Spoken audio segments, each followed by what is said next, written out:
I'm here to talk today a little bit about something different. It happened in Indiana, and it happened for a couple of different reasons, and it didn't happen because of technology. It happened because of good old face-to-face public relations and wanting to get it out in front of people to tell our story. And the quote, I loved it, don't remember it, if we don't tell our story, someone else will. And I would posit today that there are times when maybe it is more powerful for someone else to tell our story. Whether that's a credibility factor, whether they bring additional resources to it, and you don't just let them do it, you've got to help them along the way. And that's what we're going to talk about today. It's the Food for Thought initiative, which was started by the Indiana Humanities Council last year. In fact, I was going back through some of the emails. It was February 10th at 9 o'clock in the morning when we first heard about this initiative, and we'll get into how that happened. Basically, I am the new guy at Indiana Farm Bureau. I've been around for about 2.5 years. In Farm Bureau terms, that's in its infancy in my career. We have a lot of folks that have been there a long time. I am not an ag guy, and that's why they hired me. Basically, they wanted a different perspective. As my boss says, you haven't drunk the Kool-Aid yet.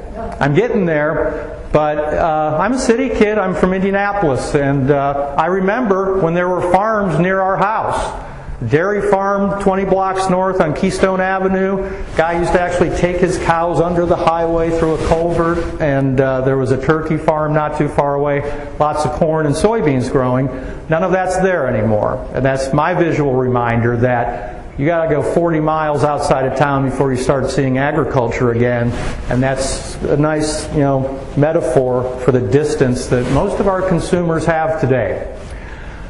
2 days after I was hired, Prop 2 passes in California, and people are all a dither. Go fix this. Go do something, Mr. PR guy. That's why we hired you. And we're not a ballot state, which is a good thing, because we have good relationships with our elected officials at both the local and the state level, but especially in the State House. Same legislation was passed or introduced. It was quickly shown to be what it was, and our legislature, in their wisdom, ignored it completely. HSUS does not have a real strong presence in Indiana, but they have a presence, and they pop up every now and then. But that really did focus a lot of people on what needed to be done. We were in the process as agriculture of trying to find out who we were, find a voice, a common voice. And that was about the first 6-8 months of my job, was trying to find out who the players were and get them gathered around. Some of those players are in the room, and I'll call on them later if they would raise their hands on some blogging things, because I am not a blogger, but they are, and they're good at it. We did a couple of campaigns together at the State Fair, the In Crowd. We worked with CFI and the Farmers Feed Us for Indiana. Very, successful. Finally settled on Indiana's Family of Farmers. And that was not because it sounds nice, it's because of research. Our target audience is consumer moms, especially those who are making the food buying decisions. And the messages for that group are very different than what we talk about a lot of times. I should know this right off the top of my head. It is quality, value, know-how, integrity, community, and family. That is what they want to hear about Indiana farmers, and how do we tell them and shape that story. And that's based on a lot of very scary focus group hours of video. And if you watch it and you listen to these city moms talk about things, and again, I won't use the word ignorance in a demeaning way either. The ignorance gap is huge, and there's some opportunities there. We have a full schedule of things that we do as a group. In fact, this is the first ag group that I have talked to in about a month. I was out at Mutt Strut at the Indianapolis Motor Speedway on Sunday talking to 8,000 dog owners who paid for the privilege of walking their dogs 2.5 miles around the Indianapolis Motor Speedway on rough asphalt on a rainy day, which sounds inhumane to me, but that's how our humane society, Indy Humane, funds themselves.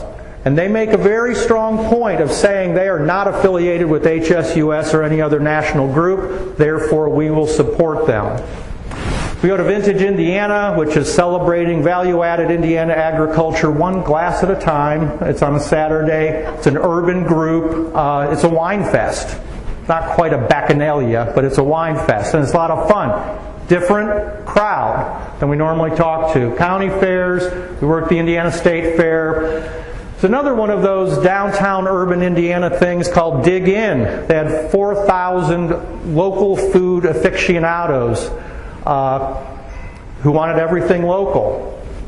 But it's difficult. And the goal is to take a farmer and a chef and pair them and give out free food. Well, when you're feeding 5,000 people even small pieces, sourcing that protein is difficult.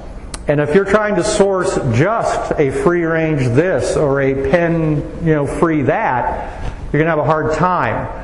That's where Leah Beyer from the Indiana Soybean Alliance dove right in and worked with this crowd, and that's one of the goals that we had in mind. We'll talk a little bit more about Dig In later. Farm tours, blogging. I don't blog. This is a very loose-knit coalition, and when we get together to meet and talk about what our work is, I walk into a room of, 15 young ladies under the age of 30. I'm the only guy, I'm the only person over 40 years of age, and it's remarkable to see the creativity and the technology knowledge that they bring to it. They're out there in the mommy blogosphere. It's a dangerous place and I won't go there. But they are. And they know how to play that game. I'd be much more comfortable in a one-on-one conversation. And we do a lot with ag resources for teachers and that kind of thing. So that's the background of what we're going to talk about. And we got an email one day, and this was back in February, and these are the emails everyone gets. It's, okay, what is this? And it was talking about this new initiative, this new program, and the emails are going back and forth, and it's, okay, well, what are we going to do about this? How do we stop it? Well, what can we do about it? Because this could be very, very, very bad.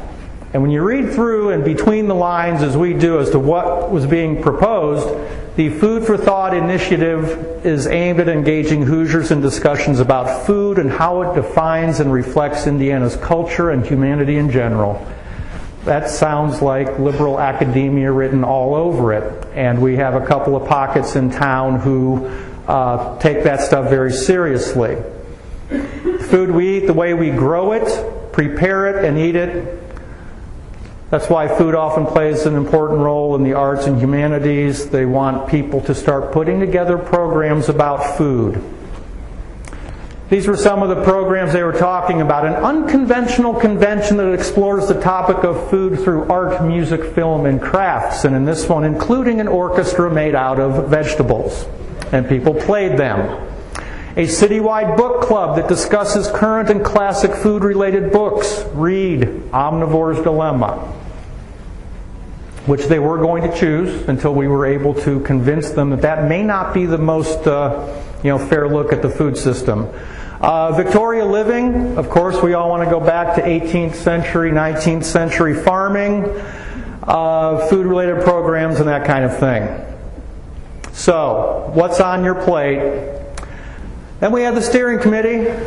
There's a couple of names you might recognize. Dwight Armstrong's actually the head of the National FFA, which is based in Indianapolis. Beth Bechtel works for a law firm that does their ag practice, so she's a farmer, she knows. But then we get into some of the chefs and the Spirit in Place executive director and another couple of chefs and a couple of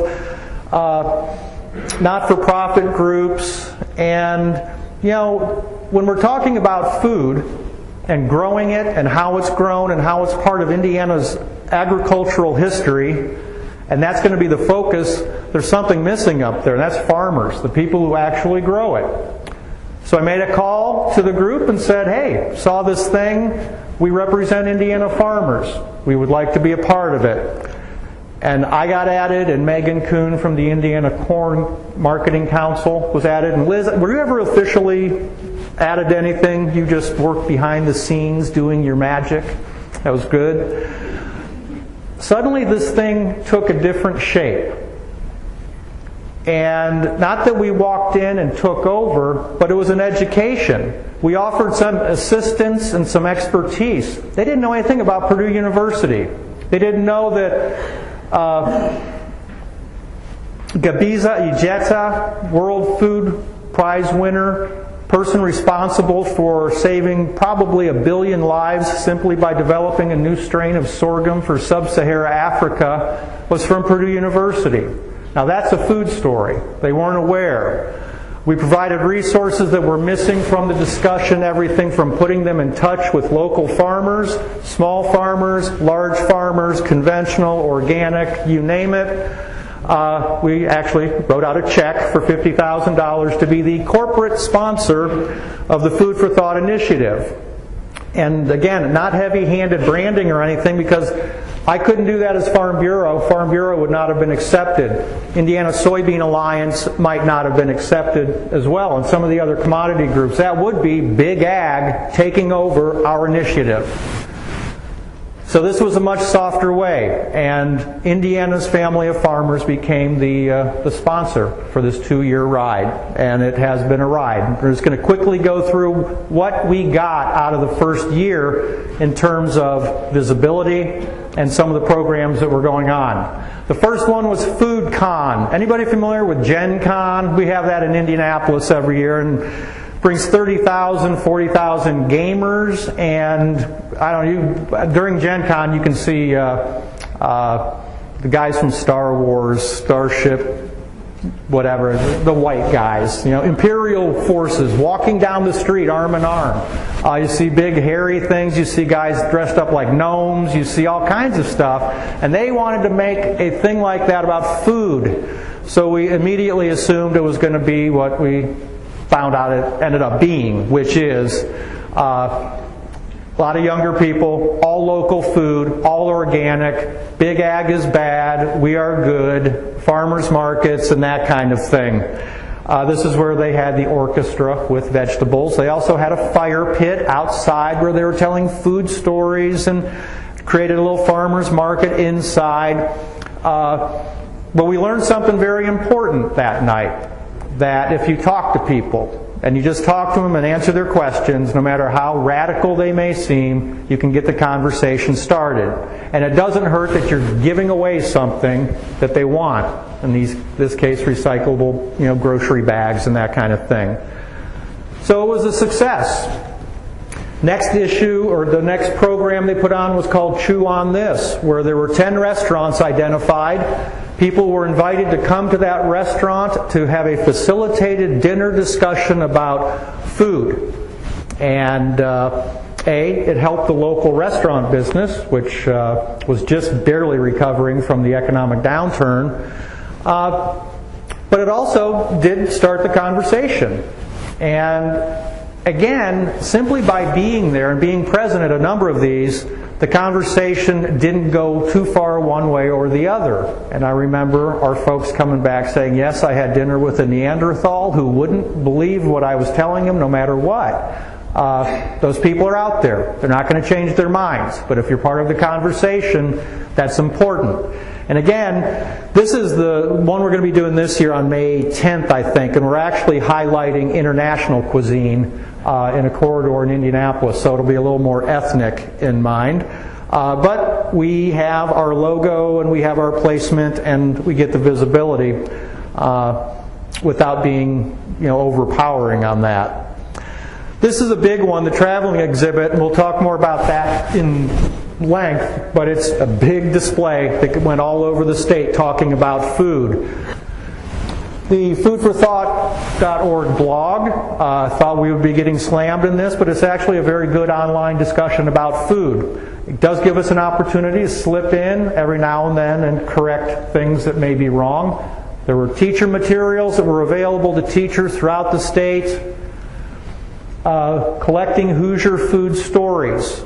We worked with Humanities on an essay contest this year tied to Our Food, Our Farmers. And you talk about what is blogging and tweeting going to do to the penmanship and English of our students. These essays were really rough, really rough. And you would think that you just hit the spell check button. No. The same kind of texting syntax that you see on your smartphone, these kids are typing into papers today. So we have some work to do there. But again, Stories about food, stories about farmers, keeping the name out there. Upcoming events calendar on their website. The important part of this is not necessarily our events, it's knowing what's going on around the city and around the state, so we can be there in a preemptive mode if there's going to be a session on antibiotic use by the Pew Charitable Trust at IUPUI campus. That may not mean anything to other folks. We know exactly what that means, and they're going to be there with their agenda and their folks, and if we're not there to counterbalance that discussion, we will have lost simply because we weren't there. Lots of other food resources on their website, and again, all of it branded Indiana's Family of Farmers. Here's the display. Big piece, and again, it traveled all over the state. There was a food silo that had an interactive kiosk where people actually would go in and videotape themselves talking about their favorite food story, take a quiz, do some other things, kind of like a photo booth. It's tough to see, but that's at our State House. It was up for about a week's run prior to the legislature coming in and then during the legislature, so we had lawmakers doing that. The schedule for next year, and this is kind of what's important, Indianapolis and the State House, farming, agriculture in front of lawmakers. That's important. Du Bois County Museum in Jasper, Indiana, a partnership arrangement with local farm bureaus and local farmers to go in and work with that because they're focusing on agriculture the way it was. The Center for Aging and Community in Bloomington, Indiana. Bloomington is the hotbed of liberalism in the state of Indiana. Anytime we can be there talking about food and current food production, that's a good thing. Knox County Public Library in Vincennes. One of the things they're doing is going to have a competition between the church ladies who cook at churches. Every church has one. They live in the basement and they cook a special meal that they have all the time. They're going to do a competition. And then they're going to do a cookbook with these church ladies. And again, it'll be branded, and we're all part of that, and it's great. West Lafayette, Evansville. These are opportunities for local businesses, local ag organizations to engage with this display and to get out and tell their story on the local level. It's a great tool and a great vehicle for that. Made possible in part by sponsorships from us and Dow AgriSciences. The most important thing is we got to it before it went out because we were involved. The information is correct, the imagery is right, the visuals are good. These were not even part of the original package. The sponsorship package listed a lot of things, but these are just the added benefits. Lectures, other things that they were doing. This was the National Endowment for the Arts CEO, chairman, whatever, was in town, and they were doing a discussion on civics, civil discourse. This is a big one, and this is actually going to be shaping what's going to be happening with the whole program next year. Roger Thoreau came in town and was a keynote speaker at the Indiana Soybean Alliance Corn Marketing Council's Livestock and Grain Forum. I forget which day it was, but the next day he was with Indiana Humanities doing a radio program with Ted McKinney and Jerry Adams, who is the chairman of Second Helpings. And the topic is hunger and what do we do about hunger locally and globally. And that's going to be the discussion next year. I'm about halfway through Roger's book. The first part about Norman Borlaug and the Green Revolution is great. I'm having some issues with his discussion and dissection of farm policy, and I'm hoping that toward the end, when we get into the good stories about farmers helping farmers, it'll be good again. Humanities also runs a community conversation series. We are not directly involved, but in each of those cities, that'll be an opportunity for the agricultural community to be part of that discussion, be part of that strategizing, if you will. We wouldn't know about those things if we weren't involved. Spirit and Place, they worked to bring in Tony Bourdain and Eric Repair, two Rockstar chefs. Again, I was very proud of Tony Bourdain, who took Alice Waters down a couple of notches, talked to the foodie group that was in the audience and said, you want to go work on a farm, you can do organic, but we don't have 30 million people now to go do it. He had done his homework on that whole thing. So It didn't turn out again as badly as it could have. This one probably did turn out as bad because we didn't have as much influence, but the last public conversation of Spirit in Place. But again, part of the conversation, being part of the initiative. And I'll just kind of click through a lot of these other partnerships that are happening because of the work the humanities is doing. Again, Bloomington pops up. Local sustainable food film series. These are happening all over the state. As long as we know about them and can have a couple of farmers there, they don't go nearly as badly as we think they could.